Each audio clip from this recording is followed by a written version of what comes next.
All right, we continue at this hour, 9 minutes now before 10 p.m. Eastern time, and that, of course, 7 p.m. on the West Coast. Monitoring these protests around the country, you're looking at live pictures from Phoenix and New York. We'll bring you live reports as news develops. As I mentioned earlier today, a bombshell. Rod Rosenstein, yep, he's the guy that appointed Mueller. Yep, he's the guy that also signed the fourth FISA warrant, the third renewal. He's also the guy that sent the scope memorandum to Bob Mueller. What to investigate? His testimony today, no collusion, no evidence of collusion. His quote, not sure if he even read the whole Carter Page FISA application in the first place. You're kidding me? It was, we now know it was Russian disinformation paid for by Hillary, and without which there was no FISA application. Take a look.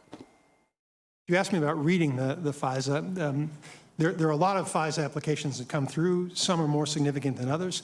This one was unusual in that I already knew about it because of the Russia investigation. Most of the FISA applications that are presented to me, I'm the last eyes on them before they're filed to the court, and I know nothing about them. This one I actually knew a fair amount about, and they gave it to me in advance so I could review it. Not sure I read every page, but I was familiar with what was in it. Okay, despite all this, Rosenstein still, remember, we already had debunked starting January 21st, the subsource Christopher Steele, when they finally got around to trying to verify Hillary's misinformation, Russian paid for, they found, yeah, the subsource didn't back up Steele. Steele didn't back up Steele.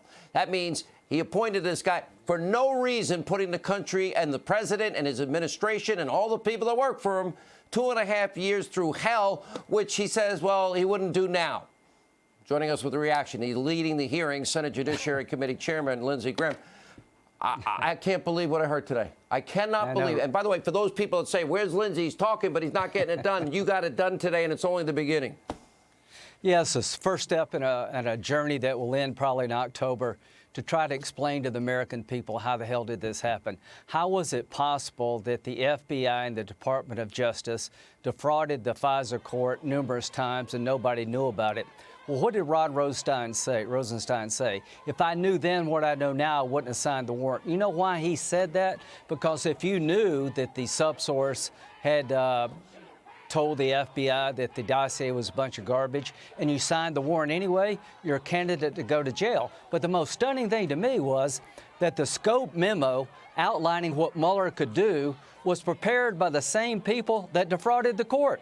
The ultimate, the fox guarding the henhouse. The same people who lied to the court set up the Mueller investigation. It wasn't Rosenstein. It was the people who lied to the court and manipulated the evidence, set up the whole damn Mueller investigation. Is this a coup, Senator? It sounds to me like a coup attempt. Well, stay tuned. The bottom line is we know that General Flynn was not working with the Russians. On January the 4th, 2017, they wanted to take him out of Crossfire Hurricane, the FBI agents in the Washington Bureau. So in August, why is his name still there? We know that Carter Page was no more a Russian agent than I am a Chinese astronaut. We know that the dossier used against Carter Page was a bunch of garbage. They knew that in January 2017. Why was his name listed in August 2017? Senator, if we didn't have such unrest and all this happening, this is the biggest news. They put the country through hell on a mountain of lies. Great first day. We'll have you back soon.